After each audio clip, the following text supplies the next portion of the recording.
یاد رکھیں کہ 100 دن کا جو علاج ہوتا ہے اس میں مریض اس قابل ہوتا ہے کہ وہ آؤٹ ڈور میں اس علاج کو جاری رکھ سکے۔ یہ عین ممکن ہے کہ کوئی بندہ سمیسٹر جو 6 مہینے کا ہوتا ہے اس میں جو سلیبس ہے وہ 2 مہینے میں کر لے تو کیا ہوگا؟ اسے ویٹ کرنا پڑے گا نا۔ اور یہ ریلیونٹ مثال ہے کہ نہیں؟ کئی دفعہ آپ کو پتہ ہوتا ہے کہ ایک بہت ہی کوئی لائق بچہ ہوتا ہے تو 5ویں کلاس میں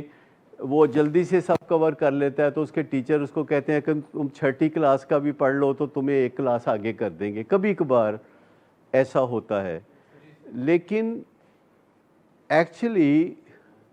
جس مقصد کے لیے ہم اسکولوں میں بچوں کو بھیجتے ہیں، کالجوں میں اور یونیورسٹیوں میں بھیجتے ہیں، اور 18 سال سے 20 سال تک کی اس میں مدت لگتی ہے، تو اس کا مقصد ہوتا ہے کہ وہ کچھ کھانے کمانے لائق ہو جائیں، کچھ پڑھنے لکھنے لائق ہو جائیں، کچھ تمیز والے ہو جائیں، کچھ فیشن کرنا آ جائے تھوڑا تھوڑا۔ اور یہ سارے 20 سال گزارنے کے بعد کتنے لوگ ہیں جن میں یہ سب تبدیلیاں آ جاتی ہیں؟ کتنے تھوڑے لوگ ہیں۔ اور یہ فقط 100 دن میں ایک بندہ جو نشے کی بیماری میں کئی سال سے ہے اور جس کی گھر میں موسلا دھار بیزتی ہو رہی ہے، اب مجھے بتائیے کہ 100 دن جو ہے اس میں کوئی کتنی بہادری دکھائے گا، جبکہ ہمارے 4 میں سے جو 3 پیشنٹس ہوتے ہیں ان میں بائی پولر ڈس آرڈر بھی ہوتا ہے، کیونکہ جن لوگوں میں بائی پولر ڈس آرڈر ہوتا ہے انہی موڈ کے مسئلے ہوتے ہیں اور وہی نشے شروع کرتے ہیں اور انہی میں سے ایڈکٹ بنتے ہیں۔ تو یہاں جو کامنلی دیکھنے میں آتا ہے کہ بائی پولر ڈس آرڈر کا ڈائگنوسس زیادہ ہوتا ہے، تو مجھے بتائیے کہ ٹی بی کے ہسپتال میں زیادہ ڈائگنوسس کون سا ہوگا؟ ٹھیک، ڈائبٹیز کے ہاسپٹل میں ہم ہر مریض کو لکھ دیتے ہیں کہ اس کو ڈائبٹیز ہے تو غصہ کر سکتا ہے، تو سارے انہوں ڈائبٹیز کرائی جا رہے ہو۔ پنجاب انسٹیٹیوٹ آف کارڈیالوجی میں کتنے % لوگ ہیں جو وہاں آئیں گے تو اس کو سٹینٹ ڈال دیں گے، وہ چاہے ڈاکٹر کو ملنے ہی آیا ہو کوئی، چانسز ہیں کہ بہت زیادہ۔ اچھا، اب بائی پولر ڈس آرڈر کی وجہ سے لوگ نشہ کرتے ہیں اور ان میں سے پھر کافی بڑی تعداد ایڈکٹ بھی ہو جاتی ہے۔ میں یہ بتا رہا ہوں کہ اس بات کا کوئی امکان نہیں ہے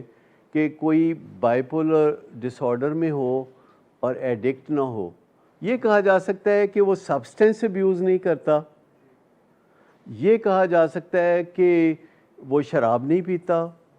یہ کہا جا سکتا ہے کہ وہ چرس نہیں پیتا یا ریٹلن نہیں کھاتا، لیکن اس کے جو بیہیویئر ہیں، نشئی رویے، وہ تو ایک جیسے ہی پائے جاتے ہیں۔ وہ عام طور پر میرے پاس جب آ کے کوئی بیٹھتا ہے تو وہ کیا چاہ رہا ہوتا ہے؟ پہلی بات وہ کیا چاہ رہا ہوتا ہے، میں کیوں بلاتا ہوں اور وہ کیا چاہ رہا ہوتا ہے، وہ کہ پھر مینوں تسی دن دا پتہ لگ جائے۔ تو مجھے جو اسے بلانا ہوتا ہے تو میں نے کیوں بلانا ہوتا ہے؟ میرا ہوتا ہے آبزرو کرنا کہ اچھا اس کے کیا حالات چل رہے ہیں، ڈینائل میں ہے، ڈینائل میں نہیں ہے۔ مجھے لگتا ہے کہ کوئی میرے سامنے آ کے رو دے گا کہ ڈاکٹر صاحب بہت دکھی انسان ہوں، میری زندگی برباد ہو گئی ہے، میرا دل یہ چاہتا ہے کہ کوئی اس احساس کے ساتھ میرے سامنے آ کے بیٹھے۔ کیا آپ کہہ سکتے ہیں کہ 45 سال میں کوئی بندہ میرے سامنے آ کے بیٹھا ہوگا اور اس نے رو دیا ہوگا کہ ڈاکٹر صاحب بہت دکھی انسان ہوں، مار دیا نشے کی بیماری نے؟ بہت سارے دوسرے ہسپتالوں میں جیسے کہ پنجاب انسٹیٹیوٹ آف کارڈیالوجی ہے، تو کوئی مریض جا کے ڈاکٹر سے کہے ڈاکٹر صاحب 3 خون کی نالیاں بند ہیں اور میری 6 بیٹیاں ہیں جن کو میں نے ابھی بیانا ہے، مجھے بچا لو ڈاکٹر صاحب، مجھے بچا لو۔ ایسے لوگ ہوں گے، ایسے ہوں گے۔ اور ہمارے ڈائبٹیز کے ہاسپٹل میں آ کے کئی لوگ کہتے ہیں کہ ڈاکٹر صاحب میری ڈائبٹیز مجھے بسترے سے نہیں اٹھ دیتی اور میں کما نہیں سکتا اور میرے آگے خرچے بہت ہیں، میرا کاروبار نیچے جا رہا ہے کیونکہ میں کام پہ نہیں جاتا، ڈاکٹر صاحب مینوں تھوڑا ٹورتے دیو، مینوں چلا دیو تھوڑا جا، تھوڑی مہربانی مجھے تھوڑا سا چلا دیں۔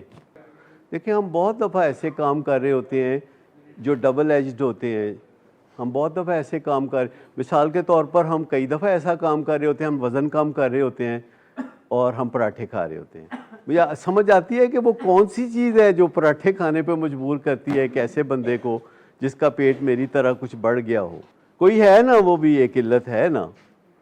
تو بھئی ایک علت اور دوسری علت کا آپس میں میچ پڑا ہوتا ہے. والدین کو یہ سیکھنے کی ضرورت ہے بچہ پیدا کرنے سے پہلے، بعد میں لیٹ ہو جاتا ہے.